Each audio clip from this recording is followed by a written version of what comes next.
तो हमारा चैप्टर आज ख़त्म होने वाला है। लास्ट टॉपिक जो है वो अब आज हम जो है ना वो पढ़ेंगे, जो कि है एपोप्टोसिस और नेक्रोसिस के बारे में। इसमें डिफरेंस भी आएगा और इसकी डिटेल भी हम देखेंगे कि ये प्रोसेस जो है वो क्या होते हैं और किस तरह जो है ना वो वाक़या होते हैं। तो बेसिकली जो ये दोनों जो प्रोसेस हैं ये सेल की डेथ के प्रोसेस हैं। ऐसे अमाल जिनमें सेल की मौत वाक़या हो जाती है, उन अमाल के बारे में जो है ना आज हमने पढ़ना है, जिस तरीके से सेल की जो है डेथ होती है।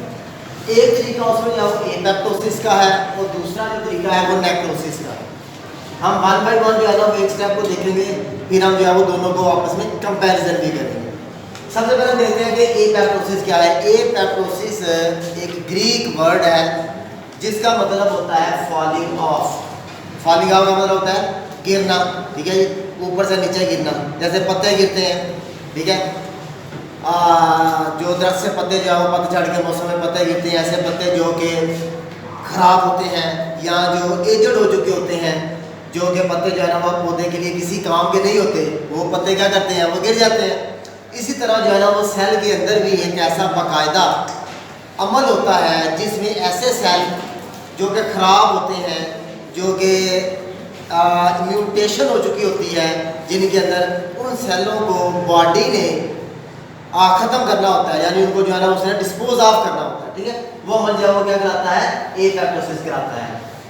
तो इसमें होता क्या है, ये आपको एक सेल जो नज़र आ रहा है, ठीक है। इस सेल के अंदर जो है ना वो माइटोकॉन्ड्रिया नज़र आ रहा है, न्यूक्लियस नज़र आ रहा है और साथ में जो है ना ये क्रोमैटिन मटेरियल नज़र आ रहा है, ये एंडोप्लाज्मिक रेटिकुलम है और ये इसका लाइसोसोम है। ये ग्रीन कलर का साइटोस्केलेटन नज़र आ रहा है। एपोप्टोसिस होती है, इसको हम कहते हैं बेसिकली ये सेल का एक प्रोग्राम्ड सेल डेथ है, यानी ये सेल के अंदर इनबिल्ट प्रोग्राम होता है जिससे जो है ना वो सेल की मौत वाक़या होनी होती है, ठीक है। तो इसमें होता क्या है, अब जैसे ही जो है ना वो एपोप्टोसिस का अमल शुरू होता है, सेल के अंदर एक इंजाइम, अब इंजाइम क्या है इसके बारे में अगला नेक्स्ट चैप्टर आएगा जिसे हम डिटेल से पढ़ेंगे। इंजाइम क्या होते हैं और उनकी केमिकल नेचर क्या होती है, सेल में वो क्या काम करते हैं। बुनियादी तौर पे सेल ये जो इंजाइम होते हैं ये ऐसी प्रोटीन्स होती हैं जो कि सेल के अंदर मुख्तलिफ केमिकल रिएक्शन को जो है ना वो चलाती हैं, ठीक है।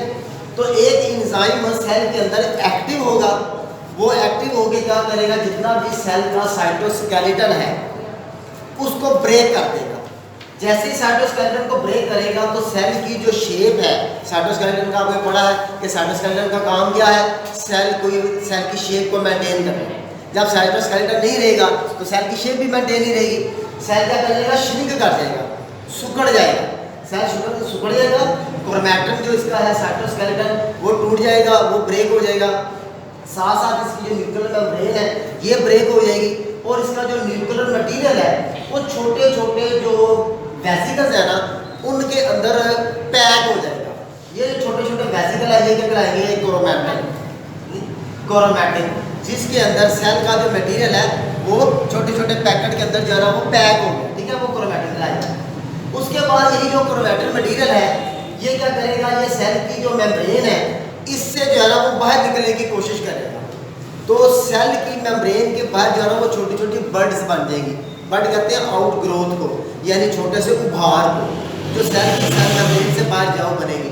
ये जो बड है ये क्या कहलाएगी, ब्लेब्स कहलाएंगे, जिनके अंदर सेल का वो मटेरियल जो कि एंजाइम ने तोड़ा था, साइटोस्केलेटन वगैरह, वो सारा इसके अंदर जो है वो पैक होगा, वो कहलाएंगे ब्लेब्स कहलाएंगे। उसके बाद ये जो ब्लेब्स हैं ये सेल से जो है वो अलग हो जाएंगे।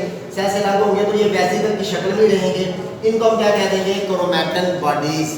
क्या कहेंगे, क्रोमैटिन बॉडीज। अब इनको क्रोमैटिन बॉडीज को दूसरे जो सेल्स होंगे बॉडी के अंदर सेल्स हैं जैसे इम्यून सेल्स हैं वो इनको फैगोसाइटोज कर लेंगे, इनको जो है वो निगल लेंगे। तो इस तरह जो है ना ये सेल जो है ना वो बॉडी के अंदर इन सेल की जो है ना वो मतलब ये ख़त्म हो जाएंगे, बॉडी के अंदर इनका वजूद नहीं रहेगा। अब ये जो सारा काम होता है ये सेल का इनबिल्ट प्रोग्राम है, यानी कि ये काम जो है ना वो सेल ने करना ही करना है।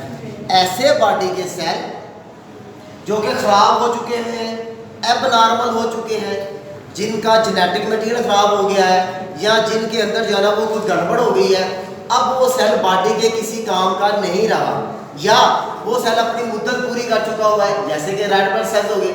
रेड ब्लड सेल्स की 120 डेज एज है, उसके बाद उनकी डेथ होनी है। वाइट ब्लड सेल्स है उनकी एज 3 to 4 डेज है, उसके बाद उनकी डेथ होनी है। तो वो सेल्स भी क्या होते हैं, एपोप्टोसिस के अमल से जो हो जाते हैं और उनकी जो है ना वो क्या होती है, प्रोग्राम के मुकाबले उनकी क्या होती है, डेथ हो जाती है। नॉर्मली रोजाना हमारी बॉडी में 50 billion to 70 billion sale apoptosis के अमल से गुजरते हैं। 50 बिलियन कितना होता है, कितना होता है 50 बिलियन? 50 अरब। 50 अरब से लेकर 70 अरब तक रोजाना सेल हमारी बॉडी में एपोप्टोसिस से गुजरते हैं।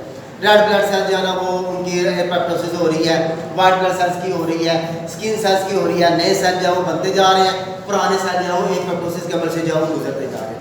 ये सेल को बाकायदा रखने का अमल है, ये सेल की नॉर्मल बॉडी की सर्वाइवल के लिए ये अमल ज़रूरी है, ठीक है। वैसे जो है वो रोजाना एक आम बॉडी जो अडल्ट बनता है उसके अंदर हो रहा है, लेकिन यही जो एपोप्टोसिस का अमल है ये हमारी एम्ब्रियोनिक लाइफ में भी होता है। जब बेबी की ग्रोथ हो रही होती है, जब उसकी डेवलपमेंट हो रही होती है, तो उस वक्त हमारे ये जो हाथ हैं, हाथ के बीच में हमारी जो झिल्ली है ये मौजूद होती है। यहाँ पे जो है वो मेम्ब्रेन होती है, जैसे कि बतख का पाँव होता है, बतख का पाँव देखा है ना, जब बीच के अंदर जो है वो झिल्ली है। इसी तरह जो बेबी होता है, बेबी जब होता है तो उसकी जो है ना ये उंगलियां जो होती हैं ना इनके दरमियान में झिल्ली होती है। जैसे जैसे जो है वो बेबी की डेवलपमेंट होती है तो ये झिल्ली जो है ना ये एपोप्टोसिस के अमल से जो है ना ये ख़त्म होती है, सेल की जो है वो डेथ होती है। उसके बाद हमारी उंगलियां जो है ना ये अलग अलग होती हैं, ये काम कर सकती हैं। नहीं होगा तो उंगलियां हमारी जो है वो जुड़ी रहेगी, ठीक है। दूसरा, ड्यूरिंग जो है ना ये मेटामॉर्फोसिस है यानी फ्रॉग है, फ्रॉग का अगर आप जो है वो एम्ब्रियो देखें या उसका जो लार्वा देखें, लार्वा वो जानवर जो कि अंडे से निकला है उसे हम कहते हैं लार्वा। लार्वे को देखेंगे तो वो मछली की तरह जो है वो उसकी जो लेंथ होती है वो लंबा होता है, लेकिन फ्रॉग को अगर आप देखिए अडल्ट फ्रॉग को, बड़े वाले मेंढक को, तो उसकी दुम नहीं होती। लेकिन यही जो फ्रॉग जब अपनी क्या कहते हैं एम्ब्रियोनिक लाइफ में होता है, यानी कि जब जो है ना ये पानी के अंदर ही होता है तो उस वक्त इसकी दुम होती है, तो उसकी जो दुम है अडल्ट बनने के दौरान जो है वो ख़त्म होती है। वो भी किससे अमल से गुजरता है, एपोप्टोसिस के अमल से गुजरता है। अगर फ्रॉग की टेल में एपोप्टोसिस का अमल नहीं होगा तो फ्रॉग कभी भी फ्रॉग नहीं बन सकेगा, वो कभी मेंढक नहीं बन सकेगा, क्योंकि उसकी टेल रहेगी पीछे। तो ये ऐसा अमल है जो कि सेल के लिए ज़रूरी है, ये नॉर्मल अमल है, ठीक है। इसमें ये नहीं है कि ये सेल की कोई इंजरी है, ऐसा नहीं है, ये नॉर्मल अमल है जो कि सेल के अंदर जो होता रहता है, ठीक है। जो इसके साथ साथ हम देखते हैं कि इसके मुकाबले में जो नेक्रोसिस है, नेक्रोसिस सेल की एक्सीडेंटल डेथ है।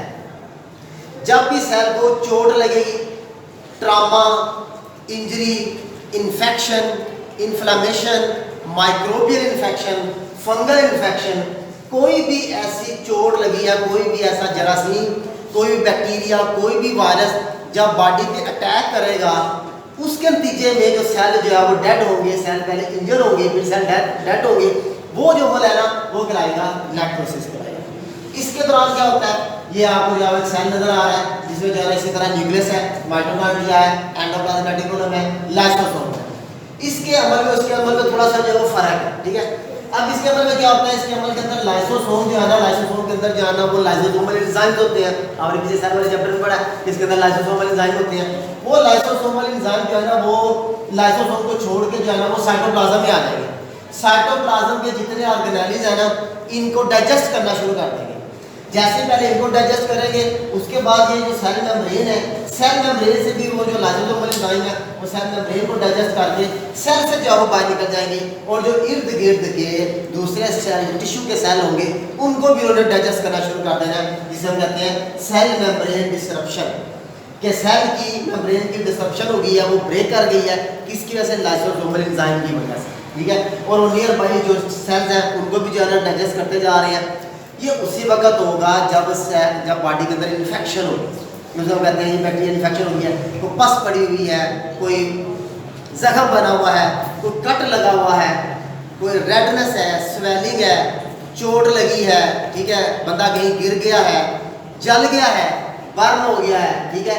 ये सारे अमल में जो सेल पहले जख्मी होंगे फिर उनकी डेथ वाक़या होगी, क्या कहते हैं जिसको जो है ना वो पस बनना, फोड़े पिंसियाँ, ये जो पूल्स हैं, ठीक है, वो भी जो है ना कोई बना है, पिंसी बनी है, वो जो सेल वहाँ पे डेड हुए हैं वो क्या है, नेक्रोसिस। यानी ये इंजरी है, ये सेल को, ये बॉडी को नुकसान देगी, इसकी पेन होगी, इसकी रेडनेस होगी, ये हमें बॉडी को फील होगा कि नेक्रोसिस हमारी बॉडी में हो रही है, कहीं पे चोट लगी है, कहीं पे पेन हो रही है, ये हमें फील होगी।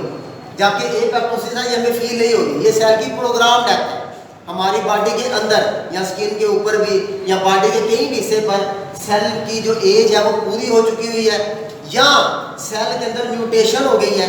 ठीक है, ये जो आप म्यूटेशन वाले सेल हैं, हमने पीछे देखा कि जब सेल की म्यूटेशन होती है तो सेल जो वो कन्वर्ट हो जाता है ट्यूमर के अंदर, बिनाइन ट्यूमर, मैलिग्नेंट ट्यूमर, वो यही है। अगर ये सेल एपोप्टोसिस के अमल से नहीं गुजरते, यानी बॉडी के मतलब लीवर के सेल है, लीवर कैंसर हुआ किसी बंदे को, तो उसमें असल में क्या होता है कि एक जो लीवर का सेल है उसके अंदर म्यूटेशन हुई, अब वो सेल हो गया खराब। ठीक है, अब या तो वो सेल खराब हो गया, या तो दो तरीके हैं, या तो उस सेल को रिपेयर किया जाए या फिर उस सेल को बॉडी से निकाला जाए। तीसरा तरीका क्या है, अगर वो सेल बॉडी के अंदर रहता है तो बॉडी को नुकसान पहुंचाएगा। अब पहला तरीका ये है कि सेल खुद अपनी मौत आप मर जाए, यानी कि वो सेल जो खराब हो गया, बीमार हो गया, बॉडी के किसी काम का नहीं है, एपोप्टोसिस के अमल से गुजर जाए। एपोप्टोसिस के अमल से गुजर के बॉडी उसको सेल से जो बाहर निकाल दे। या अगर ये काम नहीं होता, पहला तरीका तो ये है कि सेल जो सेल के अंदर इंटरनल डिफेंस मैकेनिज्म है जो सेल को रिपेयर करेगा कि इसका जो एंजाइम वगैरह एक्टिव हुआ है।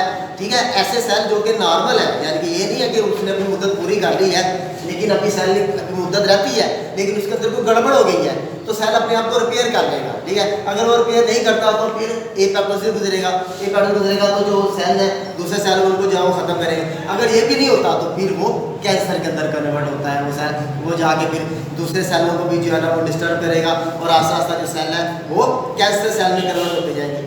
ये अमल एक सेल से स्टार्ट होगा, एक सेल से, जबकि जो नेक्रोसिस है ये एक सेल से नहीं होती, एक सेल से इन्फेक्शन हुई, इन्फ्लेमेशन हुई, चोट लगी है, पूरी उंगली जो है जख्मी हो गई है। ठीक है जी, पूरा जो है ना वो हाथ जैसा जख्मी हो गया, जल गए हैं, कितना बॉडी का पार्ट है, तो मैस लेवल पे या मल्टी कहते हैं कि मैस लेवल, जिससे एक से ज़्यादा सेल जहाँ पे डैमेज हो, इंजर्ड हो, वो अमल नेक्रोसिस कहलाएगा। लेकिन एक सेल के अंदर जो है ना वो जब ये प्रोग्राम के मुताबिक सेल की डेथ होती है तो वो क्या कहलाता है, एपोप्टोसिस। ये नॉर्मल फिजियोलॉजिकल प्रोसेस है, ये एबनॉर्मल है, इसमें जो है ना वो पेन होगी, ये बॉडी के लिए नुकसानदेह है, ये बॉडी के लिए फ़ायदामंद है। एपोप्टोसिस का अमल फ़ायदामंद है। हमारे रेड ब्लड सेल्स 120 डेज के बाद एपोप्टोसिस के अमल से नहीं गुजरेंगे तो बॉडी के लिए नुकसानदेह है। वो एपोप्टोसिस गुजरे, उनको जो है बॉडी वॉश आउट करे, नए सेल बनाए ताकि वो जो सेल है वो वर्किंग हो, वो सेल बॉडी के लिए काम करे और इंसान जो है ना वो हेल्दी रहे और ज़िंदा रहे। अगर ये काम नहीं होगा तो जो ओल्ड ब्लड सेल है काम तो वो कर नहीं रहे लेकिन बॉडी के अंदर पड़े हुए हैं, एपोप्टोसिस के अमल से नहीं गुजरे तो बॉडी के लिए नुकसान। ठीक है बच्चों, समझ आइए। तो ये छोटा टॉपिक था, इसके बारे में कोई क्वेश्चन होगा? ठीक है, समझ आ गई है, कोई क्वेश्चन नहीं है? ठीक है, चलो।